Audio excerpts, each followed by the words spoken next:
Hello mga tropa and welcome po sa Tropa Toons. Ilang beses ka na ba kinagat ng lamok, tropa?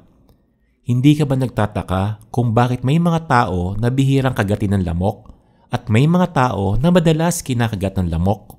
Pero bago ang lahat, aking napag-alaman na only 3.4% lang ng aking mga viewers ang nakasubscribe. Kindly hit the subscribe button to support the channel. Totoo nga na ang mga lamok ay mahilig sa dugo, lalo na sa dugo ng tao. Pero mayroong kaya silang paboritong uri ng dugo? Baka mas masarap ang iyong dugo kaysa sa dugo ng iyong kaibigan. Iyan nga ang ating tatalakayin ngayon, ang iba't ibang uri ng dugo ng tao at kung bakit ang mga lamok ay mas may gustong kagatin kaysa sa iba.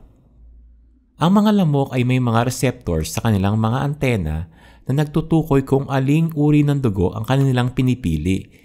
Alam natin na paborito ng mga lamok ang dugo ng tao, pero kung bibigyan sila ng pagkakataon, anong type ng dugo ang kanilang pipiliin? Sa lahat ng type ng dugo ng tao, ang type O ay tila may special na papel. Tara alamin natin kung bakit. Type O, ito ang pangkaraniwang grupo ng dugo sa mundo. Ayon sa ilang pag-aaral, mas madalas kagatin ng mga lamok ang mga taong may type O na dugo.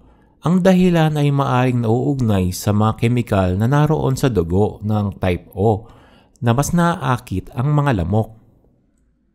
Type A, ang mga taong may type A na dugo ay hindi gaanong kagatin ng mga lamok kumpara sa mga taong may type O na dugo. Ito ay dahil sa iba't ibang mga kemikal na naroon sa type A na dugo ng tao na hindi kahali-halina sa mga lamok.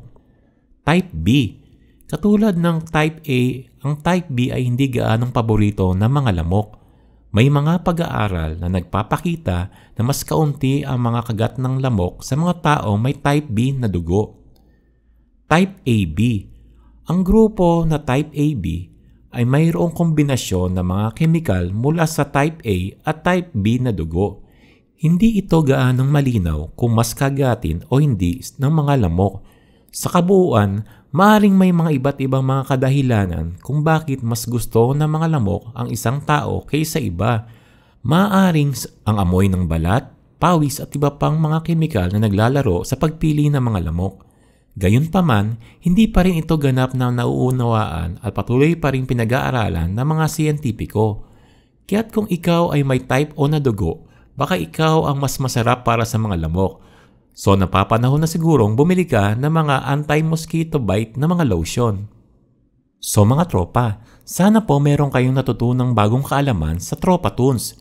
If you like the video, kindly like, share and subscribe po sa Tropa Toons and turn on the notification bell para lagi kang updated sa mga bagong kaalaman. Once again, maraming pong salamat sa panonood sa Tropa Toons and see you sa aming mga future uploads. Bye bye mga tropa!